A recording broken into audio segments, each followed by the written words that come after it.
नमस्कार। आज हम आप लोगों को क्लास 7th में सोशल साइंस पढ़ाने जा रहे हैं। मुगल साम्राज्य। मुगल साम्राज्य में हमने आपको जो है बाबर और हुमायूं और आज हम और शेरशाह सूरी के बारे में बता चुके हैं। आज हम जो है मुगल साम्राज्य में अकबर के बारे में बताने जा रहे हैं। तो आप देखेंगे जो अकबर का पूरा नाम था जलालुद्दीन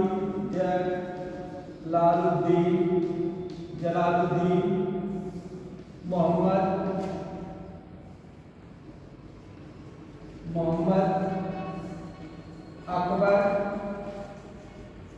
अकबर था। जो है इनका जन्म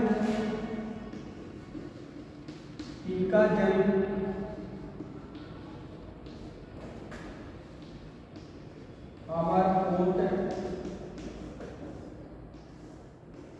के किले में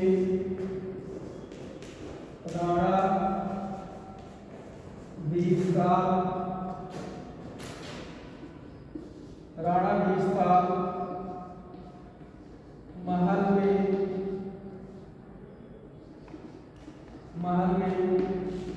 1542 ईस्वी में हुआ था। आप देखिए इनके पिता का नाम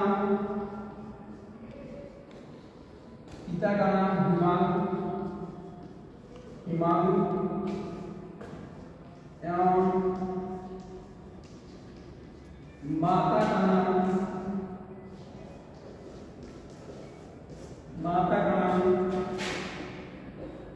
हमीदा बानो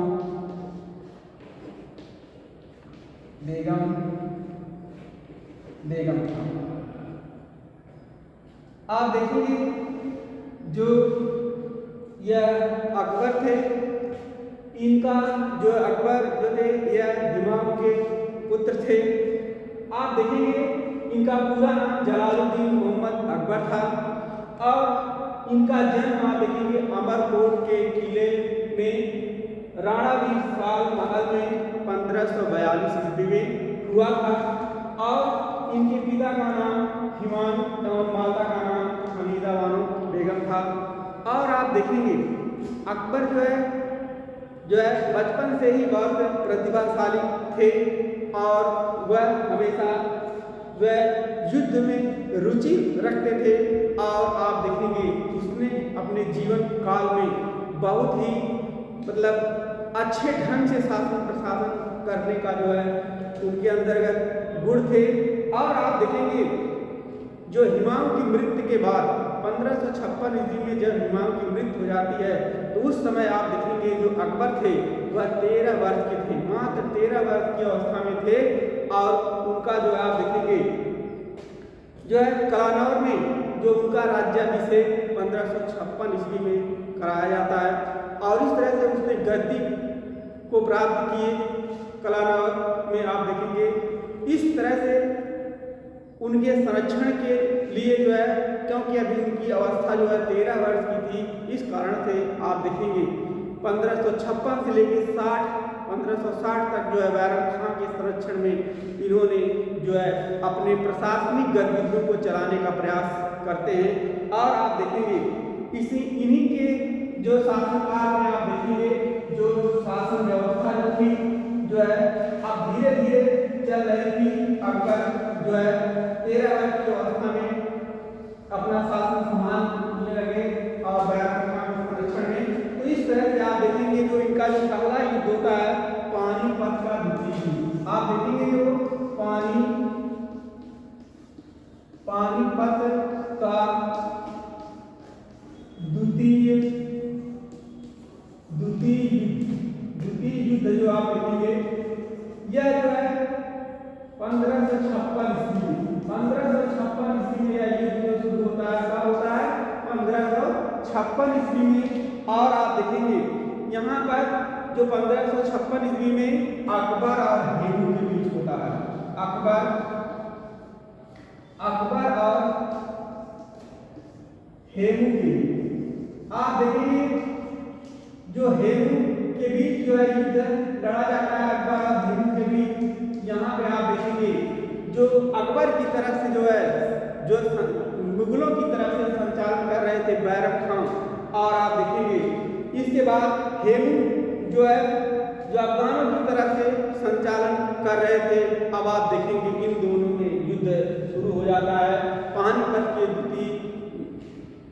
पानीपत के मैदान में द्वितीय विश्व युद्ध 1556 ईस्वी में हो जाता है। और आप देखेंगे कि यह इतना संघर्षी युद्ध था कि आप देखेंगे जो है अकबर की सेना पूर्ण रूप से जो है पराजित होने वाली ही थी कि जो हेमू के आंख में जो है एक तीर लग जाती है, जिसके कारण से अब वहाँ पे आप देखेंगे तुरंत जो है जो शासन व्यवस्था पूर्ण रूप से पलट जाती है, और फिर जो है उसकी सेना जो हेमू की सेना जो पराजित हो जाती है। और इस तरह से फिर आप देखेंगे पानीपत के द्वितीय युद्ध में जो अकबर जो बैरम खां के संरक्षण में युद्ध को जो है जीत लेता है। और आप देखेंगे इस तरह से अब अकबर का जो है आगरा और दिल्ली पर आप देखेंगे पूर्ण रूप से अधिकार हो गया। और यहीं पर आप देखेंगे जो है बैरम खां को अकबर ने जो है खान खाना की उपाधि दी, और उसने बैरम खां ने यहाँ पे खान खाना की उपाधि धारण की, यह पानीपत के द्वितीय युद्ध के बाद। अब आप देखेंगे अकबर की विजयों में जो दूसरी विजय है, जो दूसरी विजय आती है, यह आप देखेंगे कि जो है अकबर की विजय मालवा पर विजय। आप देखेंगे कि मालवा पर विजय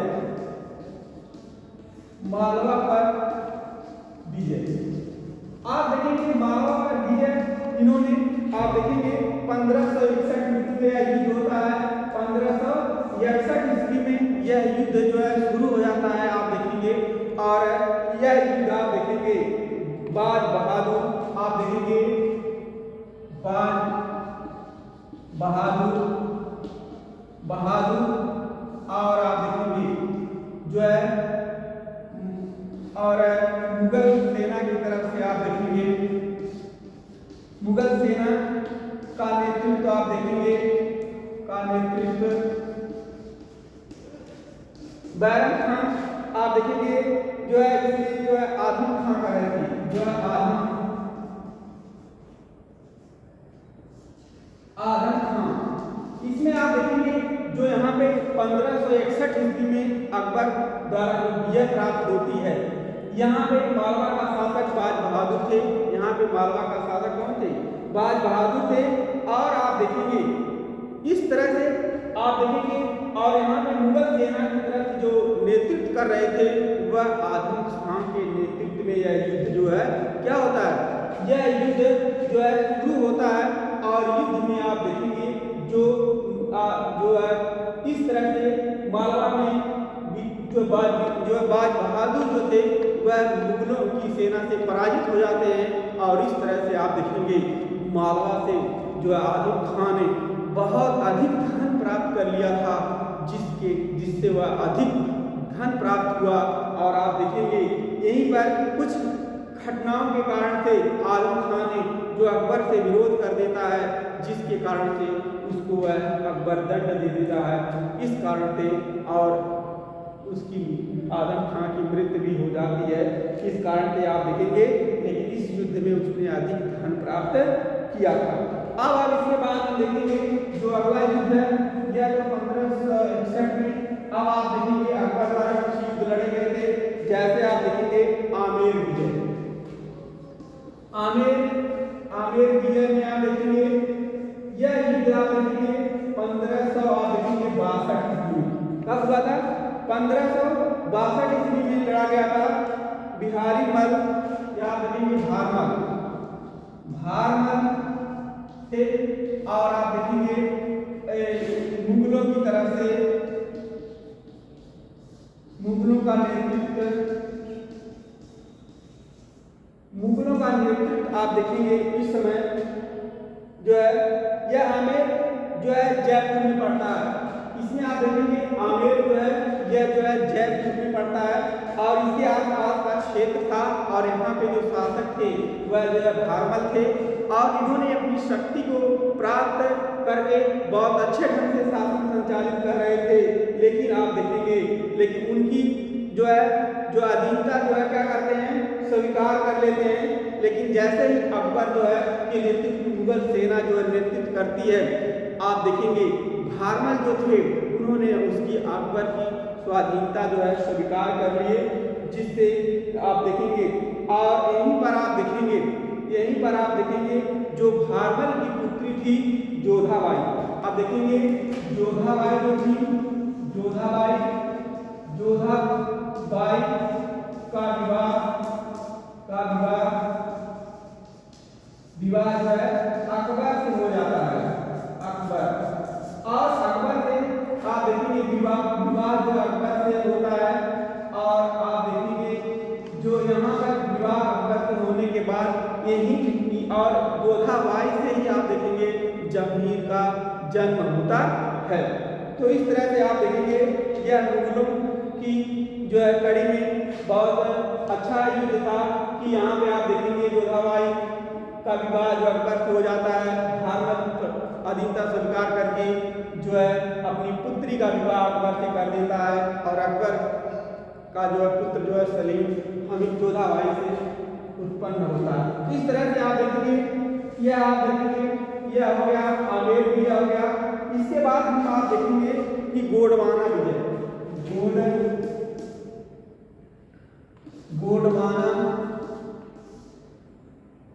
गोंडवाना विजय।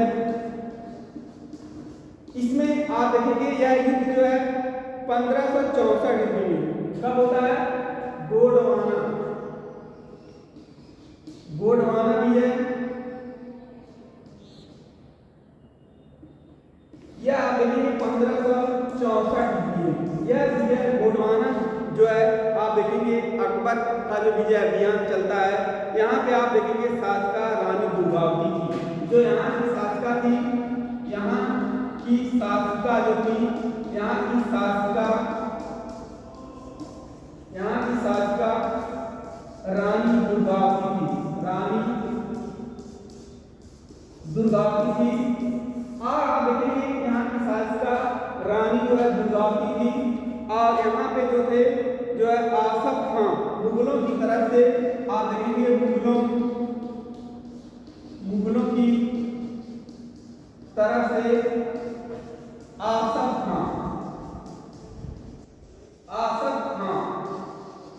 यहाँ पे देखेंगे मुगलों की तरफ से जो आसफ खां जो थे ये मुगलों की तरफ से यह युद्ध कर रहे थे और आप देखेंगे वहां पे गोंडवाना राज्य जबलपुर से लेकर के उड़ीसा तक फैला हुआ था। जो गोंडवाना राज्य जो है यह आप देखेंगे जबलपुर से लेकर उड़ीसा तक जो है फैला हुआ राज्य था और यहाँ की शासका जो थी रानी दुर्गावती थी और रानी दुर्गावती ने मुगलों की तरफ से आसफ खां के नेतृत्व में उतारा। अरे नहीं, इसमें आप देखेंगे जो रानी दुर्गावती थी या मुगलों के शासक आसफ खां से जो है युद्ध यहाँ पे संचालन कर रहे थे। तो यहाँ पे युद्ध होता है लेकिन इस युद्ध में आप देखेंगे रानी दुर्गावती जो है पराजित हो जाती हैं और इसके बाद पराजित होने के बाद में मारी गई और अकबर ने इस राज्य को उसी वंशज के आप देखेंगे जो है चंद्रशाह को जो है सौंप देते हैं और फिर वह वहाँ से वापस चले जाते हैं। इस तरह से आप देखेंगे यह भी युद्ध जो था यह युद्ध जो है गोंडवाना के विजय के नाम से जाना जाता है। अकबर ने भली भांति इसको अपने कब्जे में कर लिया था लेकिन फिर भी यहाँ पे उन्होंने अपने स्वभाव के कारण वहाँ के शासक चंद्रशाह को वापस दे देते हैं। इसके बाद हम देखेंगे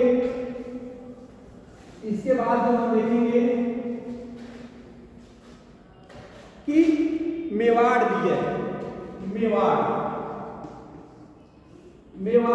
में आप देखिए यह आप देखेंगे मेवाड़ की विजय जो होती है मेवाड़ विजय अकबर के द्वारा आप देखेंगे 1568 ईस्वी में यह युद्ध जो है शुरू होता है और यहाँ के शासक जो थे राणा उदय सिंह। राणा उदय सिंह यहाँ के शासक थे और आप देखेंगे जो मुगलों की तरफ से सेना का संचालन कर रहे थे अकबर, और मुगलों की सेना का संचालन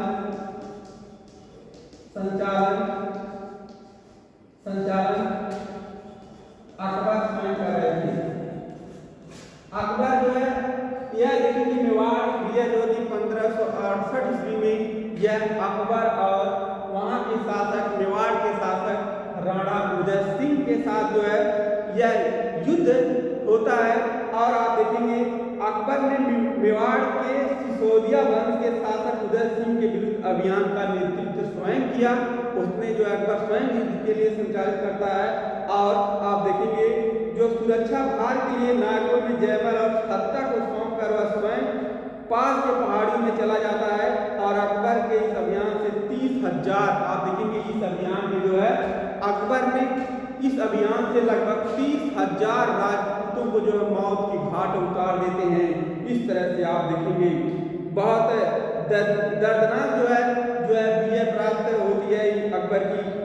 राजपूतों को जो है कत्लेआम कर दिया जाता है। इस तरह से आप देखेंगे इस कलंक को मिटाने के लिए आगरा के किले के दरवाजे पर उन्होंने जयमल और आप देखेंगे खफ्ता खां के प्रस्तर की मूर्तियां उन्होंने अकबर ने निर्मित करवाई। इस तरह से आप देखेंगे यह युद्ध जो था बहुत ही खून खराबा का युद्ध कहा जा सकता है, क्योंकि अकबर यहीं पर आप देखेंगे 30,000 राजपूतों को जो मौत की घाट उतार देता है। और इस तरह से लेकिन आप यहीं पे आप देखेंगे कि जो राणा उदय सिंह के जो पुत्र थे, यह भी जो है राणा प्रताप के पुत्र जो थे महाराणा प्रताप जो थे, इस तरह से हल्दी घाटी के युद्ध में आप देखेंगे बहुत कठिन युद्ध लड़ाई चलती है। लेकिन आप देखेंगे यह लोग जो है मुगलों की सत्ता को स्वीकार करने वाले नहीं थे। बहुत मुश्किलों से आप देखेंगे इन पर जो है आधिपत्य हो पाया। लेकिन राणा प्रताप ने हल्दी घाटी के युद्ध में आप देखेंगे बहुत कठिन लड़ाई हुई। और इस तरह से आप देखेंगे अकबर की जो विजय अभियान था यह पूरा उत्तर से लेके दक्षिण पश्चिम तक जो है सभी राज्यों पर जो है अपना आधिपत्य बनाने का जो विजय अभियान चलता रहा। और इन्होंने विजय अभियान के द्वारा जो है पूरे जो है भारत में जो अपनी सत्ता को लहराई। और इसमें हिंदू मुस्लिम की एकता को बनाए रखने के लिए उन्होंने वैवाहिक संबंध स्थापित किया, जिसके कारण से आप देखेंगे उनकी लोकप्रियता जो है लोगों में बढ़ती गई। और इस तरह से उन्होंने हर वर्ग को जो है अलग अलग तरीके से संतुष्ट करने का प्रयास किया। और आगे चल करके इसे महान शासक के रूप में जाना जाता है।